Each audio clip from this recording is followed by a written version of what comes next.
Un evangelio proclamado, demostrado y soportado bíblicamente. Hechos capítulo 4, vamos a observar desde el verso 1 hasta el 22, pero leamos.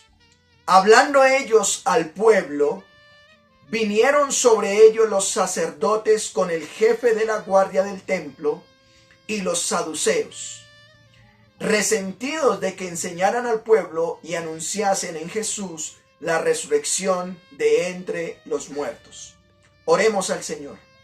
Padre nuestro, en esta hora queremos darte gracias por darnos el privilegio de acercarnos de delante de ti. Hoy te pedimos, por favor, que tu palabra, aquellos que te conocemos, nos bendiga, nos satisfaga, alimente nuestros corazones y nos permitas parecernos más al Señor Jesucristo. Y aquellos que no te conocen, rogamos pues nosotros que les bendigas, abras su corazón y permitas que la palabra sea edificada en sus corazones. Porque te lo rogamos en Cristo Jesús.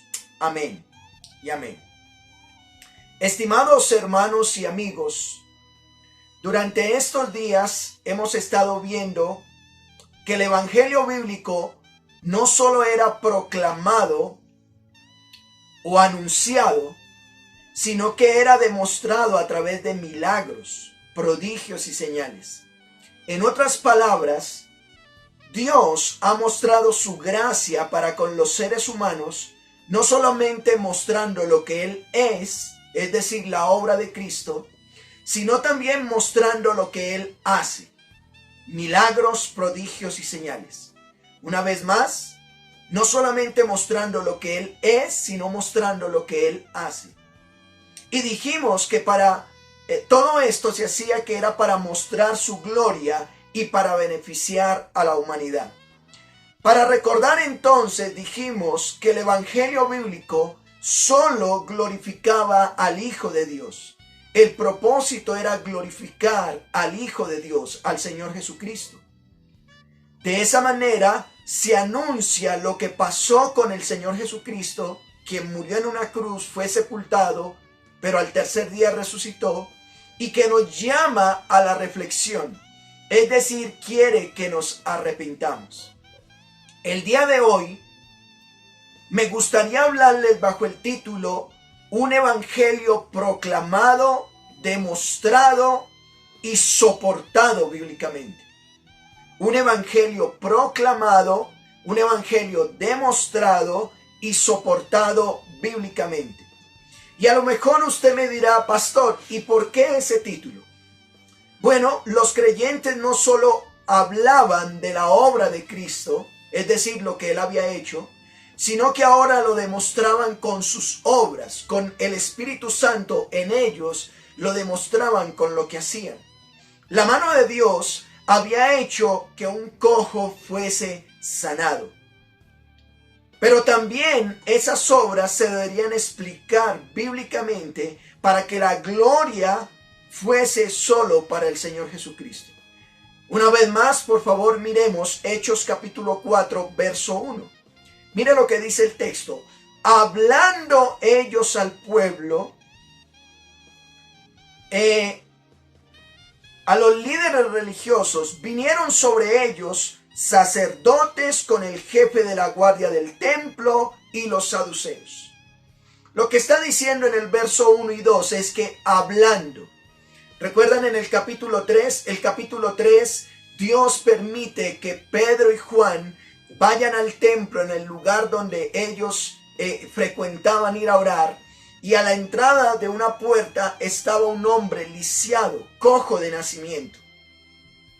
Pedro se le acerca y le dice, no tengo plata, no tengo oro, pero lo que tengo te doy. En el nombre del Señor Jesús, levántate y anda. Este cojo se levantó, este cojo empezó a glorificar a Dios.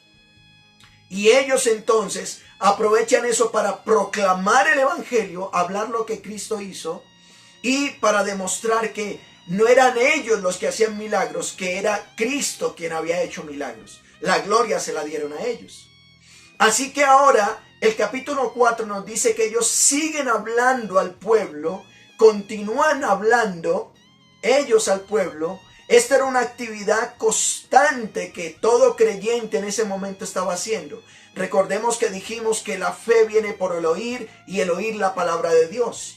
Si usted y yo no seguimos hablando el evangelio, la gente no tendrá la oportunidad de escuchar el evangelio. Por eso dice que ellos hablando al pueblo. ¿Y quiénes vienen a ellos? Ellos están en un escenario, siguen hablando al pueblo de las obras de Cristo, de la obra de Cristo, de sus milagros y de lo que está ocurriendo.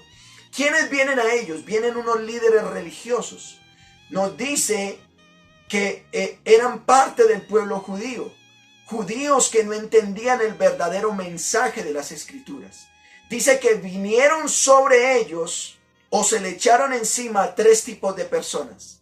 Sacerdotes, el jefe de la guardia del templo y los saduceos.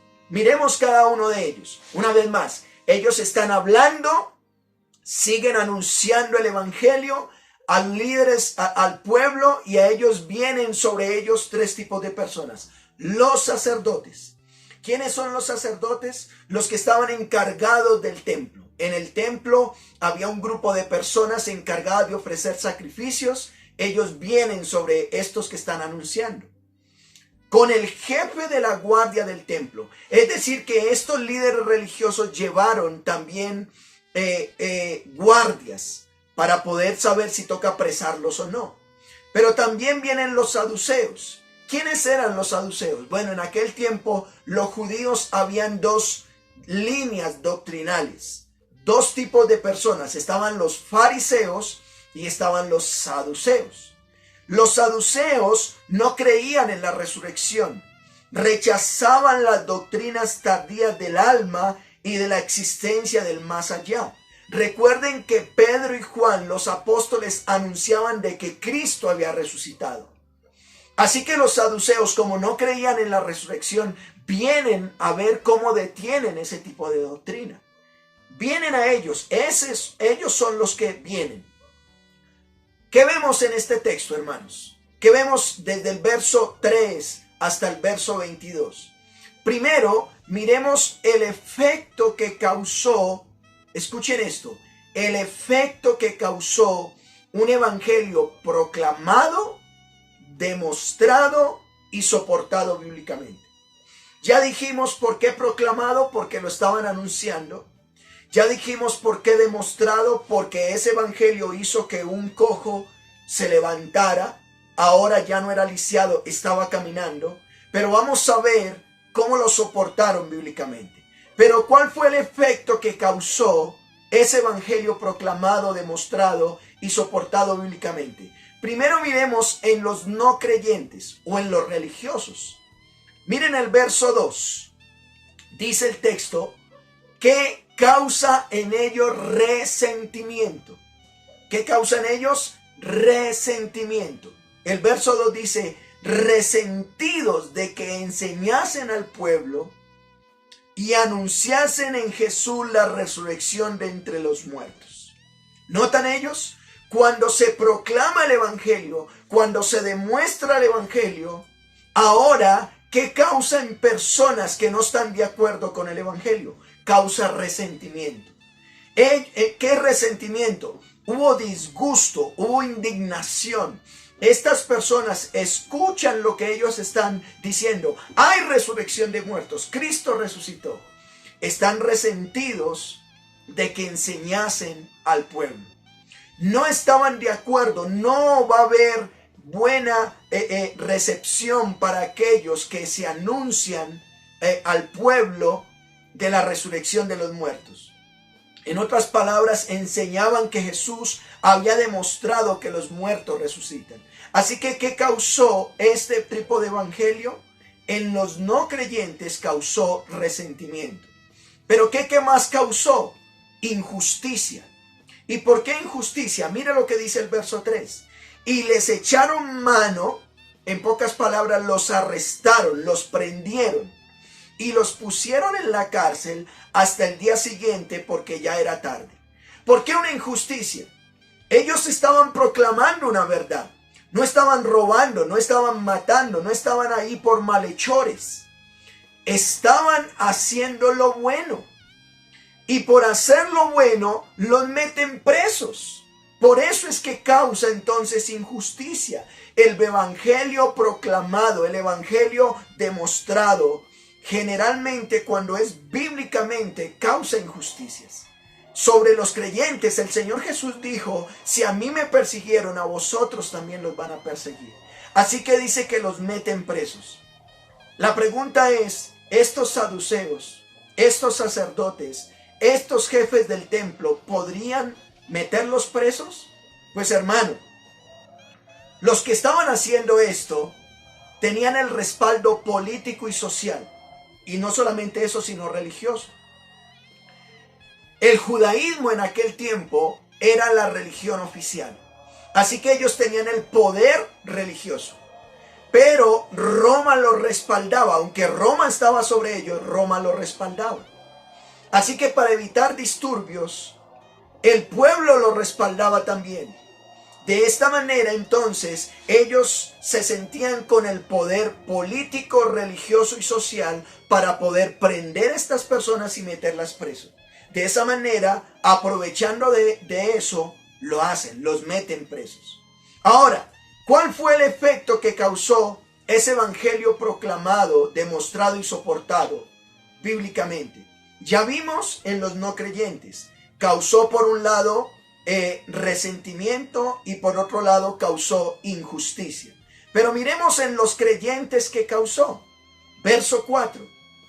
O en las personas que estaban ahí antes de ser creyentes. Verso 4, mire con qué palabra empieza. Pero, aunque hubo resentimiento, aunque hubo injusticia, dice, pero muchos, ¿notan esto? Pero muchos de los que habían oído la palabra, creyeron.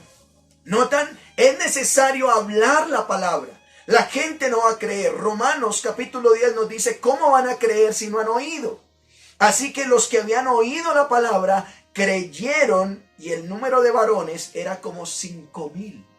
Aumentó el número. Ahora, ¿qué más causó en los no creyentes un evangelio proclamado, demostrado y soportado? En los no creyentes causa debate. ¿Por qué causa debate? O que haya discusión entre ellos.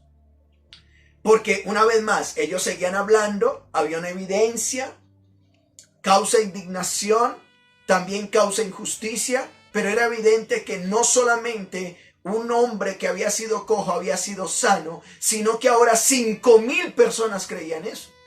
Así que en los no creyentes causa debate, o en estos religiosos. Vayan al verso 5, mire lo que dice. Aconteció al día siguiente, porque estos estaban presos, al día siguiente se reunieron en Jerusalén. ¿Quiénes?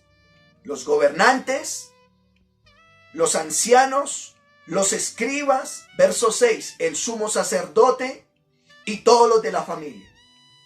En pocas palabras, al otro día se reúnen dirigentes del pueblo, se reúnen líderes religiosos, se reúnen maestros de la ley y se reúne el sumo sacerdote con toda su descendencia de sumos sacerdotes.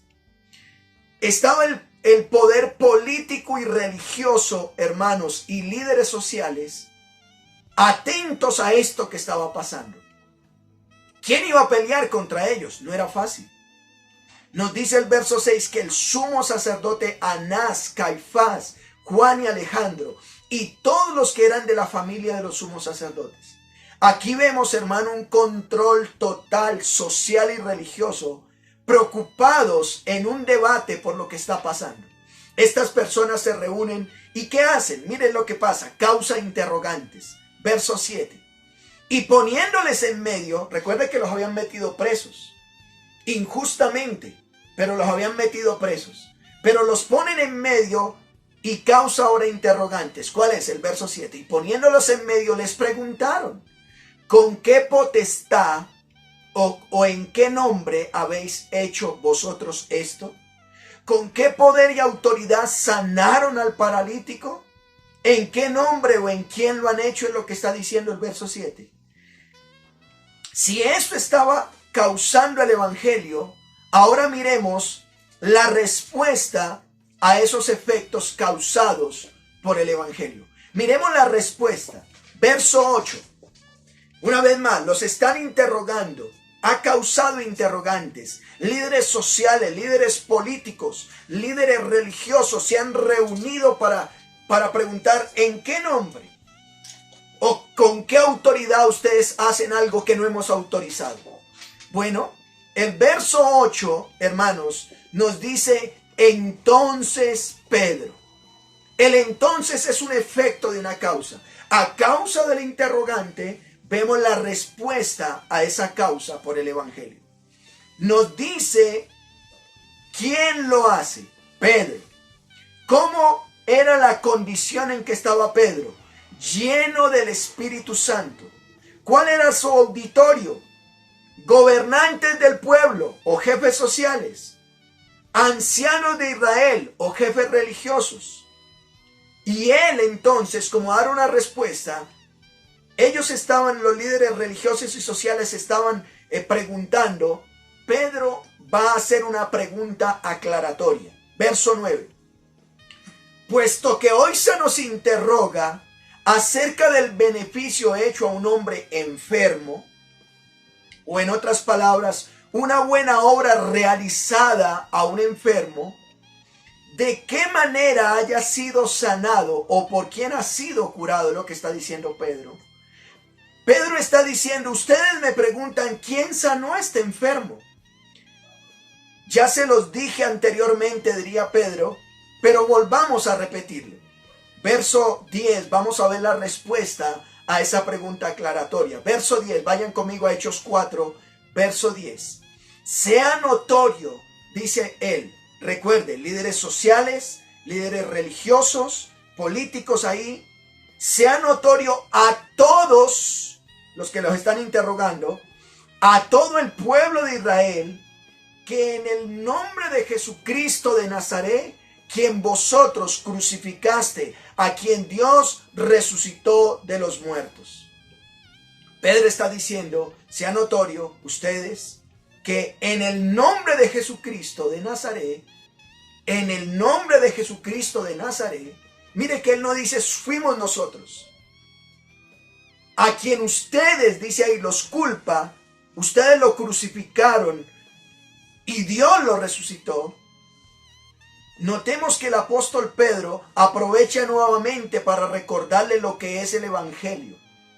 Cristo murió, el Señor Jesús fue entregado, fue crucificado, fue sepultado, pero Dios lo ha resucitado. Ellos dicen, somos testigos de esto. Ahora dice, pero él, o por él, perdón, por él, este hombre está en nuestra presencia sano. Lo que Pedro está diciendo, este hombre era paralítico, pero por el Señor Jesucristo ahora está completamente sano.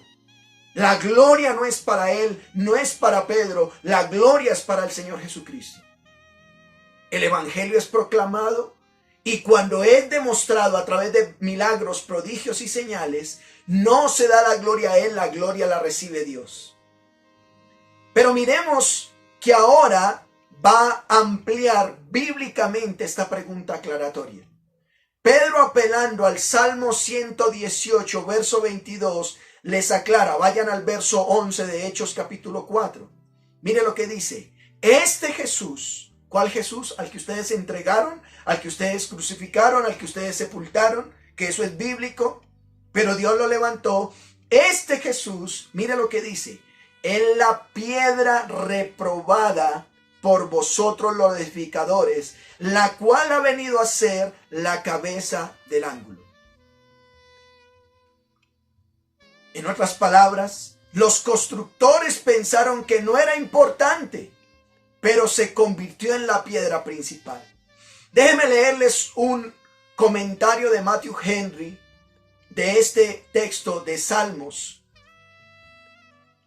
del Salmo 118, 22. Jesucristo es la piedra que desecharon los edificadores. Ellos siguieron edificando sin él. Esto resultó en la ruina de quienes lo tomaron livianamente. Los que rechazan a Cristo son rechazados por Dios. Él es la piedra principal del ángulo, es la piedra en quien se completa el edificio. Aquel debe tener la preeminencia en todo. El nombre de Cristo es admirable y la redención que obró es la más asombrosa de todas las obras maravillosas de Dios. Nos regocijaremos y nos alegraremos en el día del Señor, no solamente en que haya instituido este día, sino en su ocasión, porque Cristo se hizo cabeza. Los días de reposo deben ser días de regocijo, porque son como los días del cielo para nosotros. Cierro la cita. El verso 12 no solamente dice que Él es la piedra principal, sino que el verso 12, Pedro dice, y en ningún otro hay salvación. Porque no hay otro nombre bajo el cielo dado a los hombres en quien podamos ser salvos. Pedro está usando una figura que usa el Salmo, diciendo que había una piedra que no encajaba. Todas eran perfectas, pero una no encajaba. Resulta que esa que no encajaba, que la desecharon, era la que iba a cerrar todo.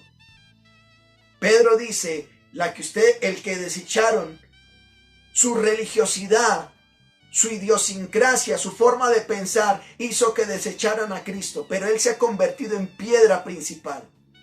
Y en ninguno hay salvación, no hay en otro salvación, solo en Cristo, porque no hay otro nombre bajo el cielo dado a los hombres en quien podamos ser salvos. El apóstol Pablo, hablándole a Timoteo en el capítulo 2, verso 5 de su primera carta, dice, porque hay un solo Dios y un solo mediador entre Dios y los hombres, Jesucristo hombre, el cual se dio a sí mismo en rescate por todos, de lo cual se dio testimonio a su debido tiempo. Pedro aclara que solo en Cristo podemos construir nuestra vida. Para obtener salvación, tú que me estás escuchando, para obtener salvación solamente en Cristo hay vida eterna. Todo lo que edifiquemos sin Cristo produce perdición. Tarde que temprano se va a desbaratar. ¿Cuál es el efecto entonces que causó el evangelio proclamado, demostrado y soportado bíblicamente? Hemos dicho que en los no creyentes causó resentimiento, causó injusticia, causó debate, causó interrogantes. Ahora miremos que causó asombro. ¿Por qué causó asombro? Vayan conmigo al verso 13 de Hechos 4. Entonces, dice la palabra de Dios, entonces, notan Pedro ahora soportado lo que dice bíblicamente. Estamos hablando compartiendo un evangelio bíblico. Él no usa sus palabras, sino que habla la palabra de Dios. Entonces, viendo el denuedo de Pedro y de Juan, viendo el entusiasmo, viendo el espíritu que en ellos estaba, y sabiendo que eran hombres sin letras y sin vulgo, sencillos y sin educación, ¿qué dice? Se maravillaban, o en otras palabras, se asombraban. ¿Cómo es esto? Este es pescador, Pedro es pescador. ¿Y cómo ahora está hablando con tal autoridad? Pues esa autoridad era la que el Espíritu Santo le daba, no era él. Y es lo que los creyentes, los que proclamamos el evangelio, hablamos con ese entusiasmo, porque no somos nosotros, es el Espíritu de Dios en nosotros quien habla. Y eso causa asombro. ¡Wow! ¿Cómo lo hace? Dios nos guarde de vanagloriarnos. Aquellos que proclamamos el evangelio, Dios nos guarde de que nos vean a nosotros. Vean a Dios quien obra a través de nosotros. Causó en ellos asombro. ¿Y qué más? Y le reconocían que habían estado con Jesús. Se asombraban y le reconocían que habían estado con Jesús. Estimados amigos y hermanos, cuando nuestro evangelio es proclamado, cuando nuestro evangelio es demostrado y cuando nuestro evangelio es aclarado bíblicamente, los no creyentes, asombrados, reconocerán que hemos estado con el Señor Jesús. Usted y yo podemos decirle a un enfermo, enfermo, Cristo te puede salvar. Pero qué maravilloso es cuando tú sabes como creyente que el Espíritu de Dios está en ti y te impulsa a imponer las manos sobre ese enfermo, orar por ese enfermo y que la gloria de Dios permita que se sane. Y todos dirán, ¿y por qué? No porque yo tengo el don de sanidad. No, la gloria no es para ti, no es para mí. La gloria es para Dios. Es porque Cristo resucitó y ahora vive en mí por su Espíritu. Gloria sea su nombre por eso. Verso 14 de Hechos 4. Y viendo al hombre que había sido sanado, que estaba en pie con ellos, no podían decir nada en su contra. ¿Cómo decir algo en su contra cuando las evidencias del Evangelio no dejaban de decir otra cosa?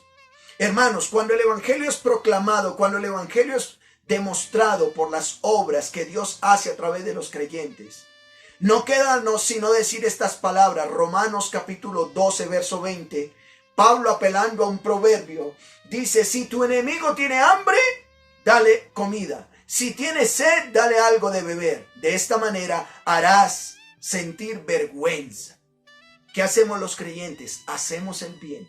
A ellos los habían apresado, pero ahora veían cómo estaban haciendo las cosas para la gloria de Dios. Verso 15.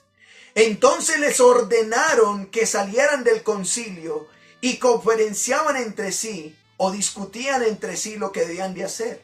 Verso 16 diciendo, ¿qué haremos con estos hombres?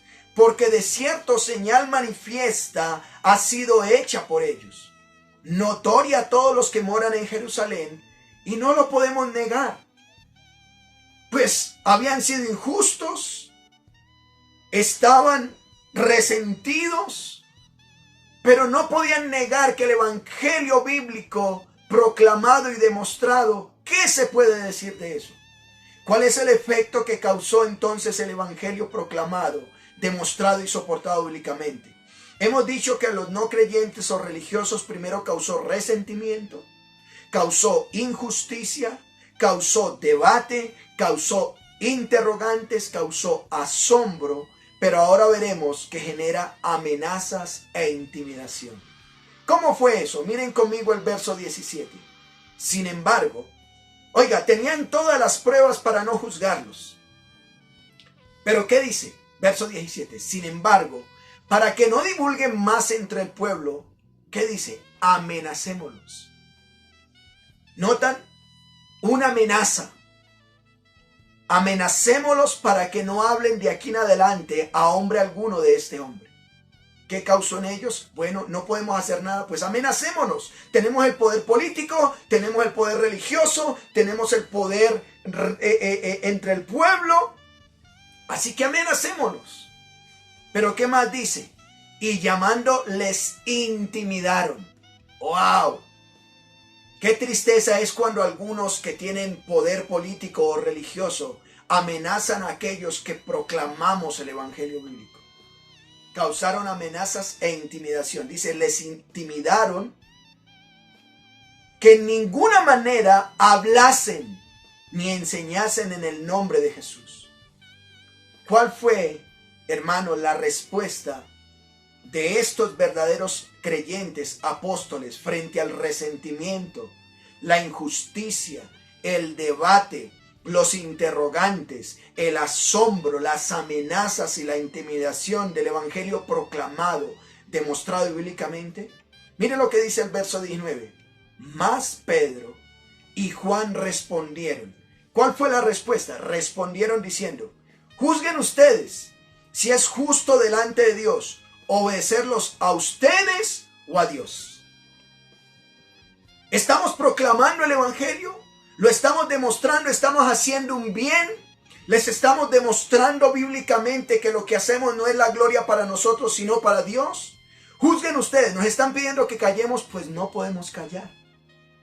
Juzgad si es justo delante de Dios obedecerlos a vosotros antes que a Dios. Verso 20. Porque no podemos callar. No podemos dejar de decir lo que hemos visto y oído. ¿Notan esto? ¡Qué expresión tan maravillosa! No podemos dejar de decir lo que hemos visto y oído. ¿En qué momento se puede desobedecer a las autoridades? Cuando quieren que callemos lo que Dios hizo para salvar la condición del ser humano. El apóstol Juan dijo en su primera carta, capítulo 1, verso 1 al 5, lo que era desde el principio, lo que hemos oído, lo que hemos visto con nuestros ojos, lo que hemos contemplado y palparon nuestras manos tocando al verbo de vida, porque la vida fue manifestada y lo hemos visto, y testificamos y os anunciamos vida eterna, la cual estaba con el Padre y se manifestó. Lo que hemos visto y oído, esto anunciamos, para que también vosotros tengáis comunión los unos con los otros. Y nuestra comunión verdaderamente es con el Padre y con su Hijo, el Señor Jesucristo. Estas cosas se los escribimos para que vuestro gozo sea cumplido.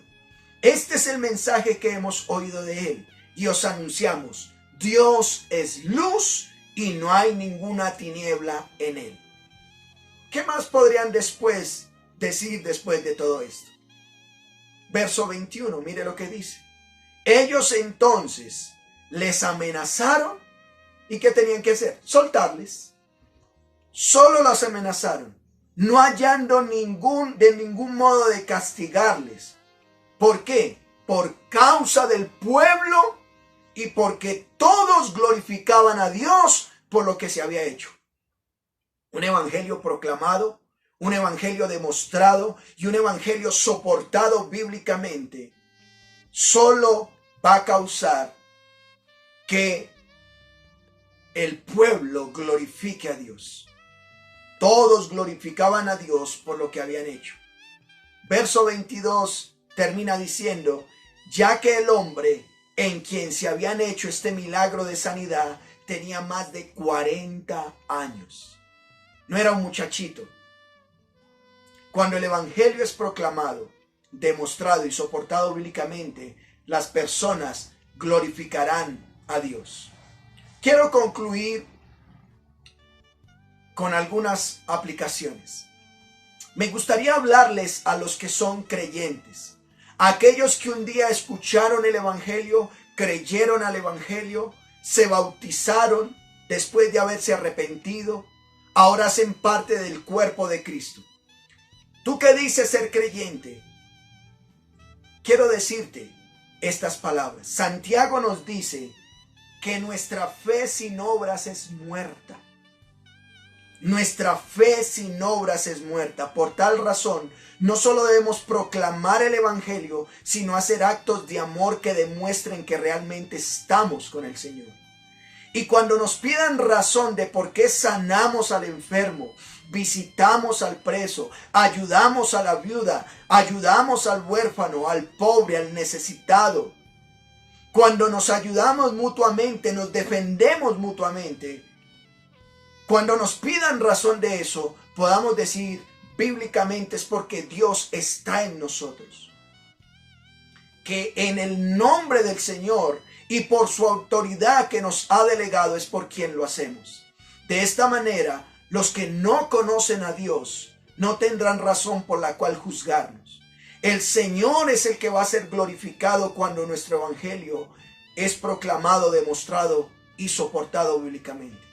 Así que, amado hermano, tú que eres creyente, Dios nos ha pedido, vayan y proclamen el evangelio. Vayan y hagan discípulos. ¿Lo estás haciendo? ¿Estás anunciando al otro el evangelio? Y cuando lo anuncias, Dios te inste a orar por el necesitado y ocurra. Y cuando pidan razón de eso, no digas es que yo tengo el don, es que yo soy el usado, sino que la gloria sea para Él, que puedas decir es el Espíritu de Dios en mí que permite hacer esas cosas. Que Dios sea glorificado por tu vida, tú que eres creyente, hermanos, que avancemos en este evangelio.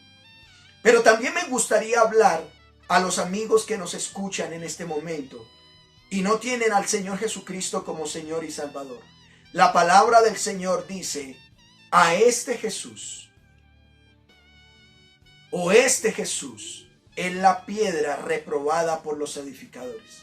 ¿Has querido buscar felicidad? ¿Has querido buscar gozo? ¿Has querido buscar solución en tus propias fuerzas o en tu dinero o en las cosas que estás viviendo? ¿Y has dejado a Cristo a un lado? ¿Has dejado de congregarte? ¿No lees la Biblia? ¿No oras? Pues déjame decirte, este Jesús, el que hoy te estamos predicando, es la piedra que muchos reprobaron, la cual ha venido a ser cabeza del ángulo. Y escucha estas palabras, tú que no has recibido a Cristo como Señor y Salvador. En ninguno hay otro hay salvación. Podrás tener todo lo que quieras, pero si no tienes a Cristo, no tienes nada. Pero si no tienes nada y si tienes a Cristo, lo tienes todo. Trabaja tu vida entendiendo que en ningún otro que es el Señor Jesucristo hay salvación. Solo en Él hay salvación, porque no hay otro nombre bajo el cielo dado a los hombres en que podamos ser salvos.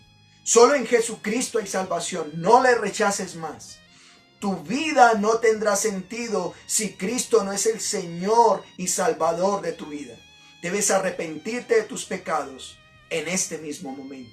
Que pueda Dios permitir que tu corazón se abra y su Espíritu venga sobre tu vida para que te arrepientas. A Él sea la gloria. Oremos en esta hora. Padre nuestro, gracias por tu palabra. Gracias porque el evangelista Lucas nos sigue narrando que el evangelio no solo era proclamado, sino que era demostrado y soportado bíblicamente. Ayúdanos como creyentes a seguir anunciando el evangelio y soportarlo bíblicamente. Y permite que hoy aquellos que no te conocen puedan decir: Padre, me arrepiento de mis pecados. Quiero que Jesucristo, el único Dios y Salvador, venga a mi vida para que yo pueda estar, al igual que aquellos que creyeron, y el número era como de 5,000 personas que habían creído, que yo pueda hoy, después de escuchar este evangelio, hacer parte de ese número que día tras día sigue creciendo y que tenemos la esperanza de ir a la vida eterna contigo. Gracias por bendecirnos, porque te lo rogamos en Cristo Jesús. Amén.